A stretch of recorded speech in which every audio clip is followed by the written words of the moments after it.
Vaginal discharge বা সাদা shrub দেখে আপনি কিভাবে বুঝবেন যে আপনি গর্ভবতী নাকি আপনার মাসিক হতে চলেছে? এই নিয়ে একটা বিরাট বড় সংশয় সবার মধ্যেই কিন্তু থেকে থাকে। তো আজকে বিশেষ এই কারণটা নিয়ে আমি আপনাদেরকে আজকে আলোচনা করব। তো পুরো ভিডিওটা ফার্স্ট টু লাস্ট দেখার অনুরোধ রইল। গর্ভাবস্থার একদম প্রাথমিক অবস্থাতে কিন্তু সাদা স্রাবের বিভিন্ন রকম পরিবর্তন দেখা যায়। এই পরিবর্তনগুলো দেখে অনেকে কনফিউশন হয়ে যায়। এই রিসেন্ট অনেকে আমার ভিডিওতে কমেন্ট করছেন যে দিদি বা আমরা এইগুলো দেখতে পাচ্ছি যে সাদা স্রাবের বিভিন্ন রকম পরিবর্তন হচ্ছে, তাহলে কি আমরা কনসিভ করেছি? তো তাদের জন্য বিশেষ একটা কথা, তো তোমরা পুরো ভিডিওটা ফার্স্ট টু লাস্ট পর্যন্ত দেখো, তাহলে তোমাদের এই সংশয়টা আর থাকবে না। আমাদেরকে যেটা সবার আগে জানতে হবে এই ভ্যাজাইনাল ডিসচার্জ যেটা কি। তাহলে আমি আপনাদেরকে দু ধরনের সাদা স্রাব নিয়ে বলবো। এই দুই ধরনের সাদা স্রাবের পার্থক্য দেখলে আপনি বুঝতে পারবেন, নিজেই বুঝতে পারবেন যে এটা কি আপনার মাসিক ঋতুর সাদা স্রাব নাকি আপনার মা হতে চলেছেন যে তার আগের যে লক্ষণগুলো সেটার জন্য আপনার সাদা স্রাবটা হচ্ছে। এক্ষেত্রে আমরা আগে যেটা জানতে হবে সেটা হলো ভ্যাজাইনাল ডিসচার্জ বা সাদা স্রাব এটা মূলত কি। এটি হলো মূলত একটি তরল জাতীয় পদার্থ বা জেলি, এক ধরনের জেলি। এতে জল এবং মৃতকোষ থাকে। এটি নিশ্চিত হওয়ার পর বা পেরোনোর পরে কিন্তু যেটাকে ক্লিন করে এবং জীবাণুমুক্ত করে, এতে কিন্তু ভয়ের কোনো কারণ নেই। এই সাদা স্রাবের ঘনত্ব যদি অবলেশনের সময় ঠিকঠাক থাকে বা আঠালো বা পিচ্ছিল থাকে, এতে কিন্তু শুক্রাণুটিকে ঠিকঠাক সময়ে ডিম্বাণুর কাছে সাথে যেতে সাহায্য করবে এবং দ্রুত গর্ভধারণ সম্ভব হবে। আমরা তো জানলাম যে সাদা স্রাব কি। এবার আমরা জানবো সাদা স্রাবটা ঠিক কখন হয়। মাসিক হওয়ার পর থেকে নেক্সট মাসের মাসিক হওয়া পর্যন্ত এই যে সাদা স্রাবের বিভিন্ন ধরনগুলো লক্ষ্য করা যায় সেগুলো এবার আপনাদেরকে ডিটেলসে বলি। ধরুন আপনার মাসিক হয়েছে, তারপরে আমরা যেই সাদা স্রাবটা দেখতে পারবো সেটার ধরন কেমন হবে? এটা ড্রাইনেস বা শুষ্ক থাকবে, সেটার মধ্যে কিন্তু কোনো জেলি ভাব থাকবে না। এর পরের অবস্থায় মাসিকের রাস্তাটা কিন্তু হালকা আঠালো আঠালো বা ভেজা থাকবে। এটা কিন্তু আমরা খালি চোখে বুঝতে পারবো না। হালকা আঠালো আমরা যদি হাত দিয়ে দেখি সেটা তখন হালকা হয়তো আমরা বুঝতে পারি।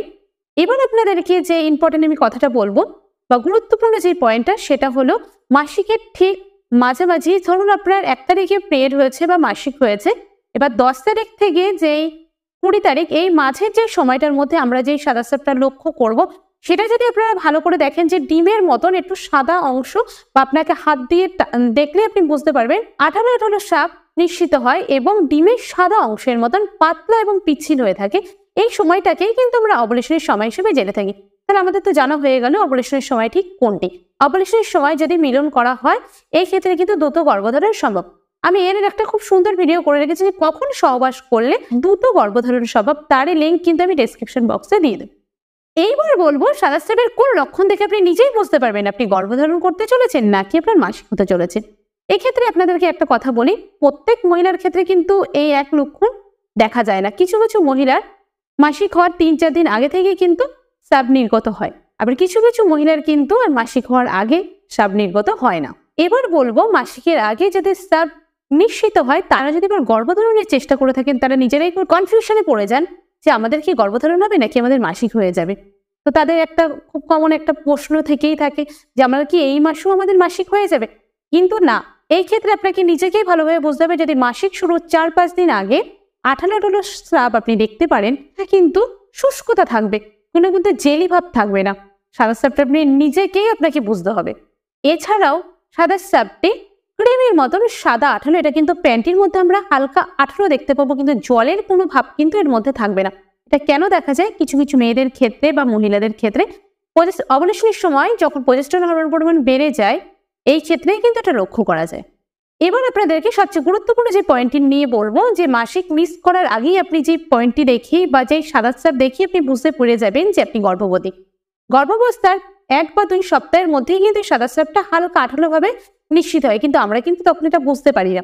বেশ কিছুদিন যাওয়ার পর আমরা যখন বুঝতে পারি যে স্রাবটা নিশ্চিত হচ্ছে, সেটা প্যান্টিতে লেগে আছে, এটা কিন্তু বেশ অনেকটাই আঠালো। আর এই ক্ষেত্রে একটা কথা বলি যে পেট যাদের হবে তাদের যখন সাদা স্রাবটা হবে সেটা 2 আঙুল দিয়ে আপনি যখন টানবেন সেটা বুঝতে পারবেন সেটা ভেঙে যাচ্ছে। আর যাদের গর্ভধারণ করতে চলেছেন প্রথম 1-2 সপ্তাহের মধ্যে যে স্রাবটা আস্তে আস্তে নিশ্চিত হতে থাকবে সেটা কিন্তু আঙুল দিয়ে যখন টানবেন বেশ 1 থেকে 2 ইঞ্চি মতো সেটা কিন্তু বড় হবে, ভাঙবে না। এবার সাদা স্রাবের যে বর্ণ বা রং হয় সেটা বলি, কারো ক্ষেত্রে কিন্তু হালকা সাদা হয়, আবার কারো ক্ষেত্রে গাঢ় হতে পারে, কিন্তু কোনো কুটো বা কোনো বাজে দুর্গন্ধ থাকে না। এটা প্যান্টিতে আপনি দেখতে পারবেন একটা জায়গায় বেশ অনেকটা জায়গা জুড়েই কিন্তু লেগে থাকবে। আপনি বেশ কিছুদিন ধরেই কিন্তু এটা লক্ষ্য করবেন। সাদা স্রাবের এই লক্ষণগুলো দেখলেই আপনি বুঝতে পারবেন যে আপনি গর্ভধারণ করেছেন। এবার অনেকের মধ্যে এই সাদা স্রাবটা লক্ষ্য করা যায় যে একটা শুষ্ক ভাব, সাদা স্রাবে একটা ফুটো বা দুর্গন্ধযুক্ত সাদা স্রাব বা র্যাশ দেখা যায়। এগুলো কিন্তু আপনার ইনফেকশনের লক্ষণ। আপনি ইমিডিয়েটলি যে চুলকানি যে একটা ভাবটা আছে, একটা অসহ্য একটা ভাব, আপনার কিছুতেই ভালো লাগছে না, নিজের থেকে আপনার একটা কেমন একটা ফিল করছেন, এটা মেন কারণ হচ্ছে এটা ইনফেকশনের থেকে হচ্ছে। এটা কিন্তু আপনার গর্ভধারণের কিন্তু কোনো লক্ষণ নয়। আপনি ইমিডিয়েটলি ডক্টরের পরামর্শ নিন। এছাড়াও বেশ কিছু লক্ষণ দেখা যায় একটা নতুন গর্ভবতী মায়েদের মধ্যে। সেটা দেখে বুঝতে পারবেন আপনি গর্ভবতী। শুধু সাদা স্রাব দেখে বুঝলে তো হবে না। হ্যাঁ, এই সাদা স্রাব দেখার পর আপনার যে একটা মেন গুরুত্বপূর্ণ যেটি পয়েন্ট, সেটা হলো ইমপ্ল্যান্টেশন ব্লিডিং। যদি আপনার মধ্যে হালকা যে রক্তটা যদি আপনি দেন, কারণ কি জ্বরের মধ্যে যখন বেবিটা ধীরে ধীরে নিজেকে বড় করার জন্য বা নিজের জায়গা খোঁজার জন্য নিজেকে নিশ্চিত করবে বা বেশ একটা হালকা ব্লিডিং 1 থেকে 2 দিন আপনি লক্ষ্য করবেন।